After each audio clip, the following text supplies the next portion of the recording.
যতদূর চোখ যায় কেবলই বরফ, শুভ্র তুষারে ছেয়ে আছে চারপাশ। লুহাওয়া আর তপ্ত মরুর দেশ সৌদি আরব। জলবায়ু পরিবর্তনের ফলে এখন দেশটিতে কখনো দেখা মিলছে প্রবল বৃষ্টি, কখনো আবার পাহাড়ের ভাঁজে সবুজ চাদরে মোড়ানো অরণ্যের ঝলক। তবে এবার দেশটিতে দেখা মিলল তুষারপাতের। বৃহস্পতিবার সৌদি আরবের তাবুকের উত্তর এবং দক্ষিণাঞ্চলের তাপমাত্রা 0 ডিগ্রি সেলসিয়াসে যায়।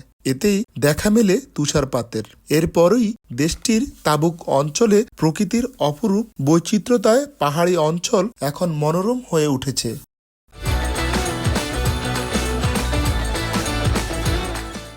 সৌদি আরবের আবহাওয়া বিভাগের তথ্য অনুযায়ী অন্য বছরের তুলনায় এবার শীতকালে বেশি ঠান্ডা পড়েছে।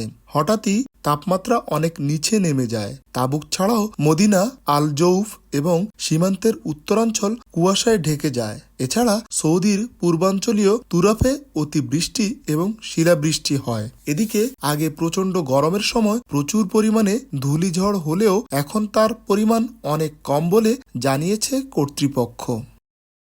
আরিফুর রহমান, সময় সংবাদ, সৌদি আরব।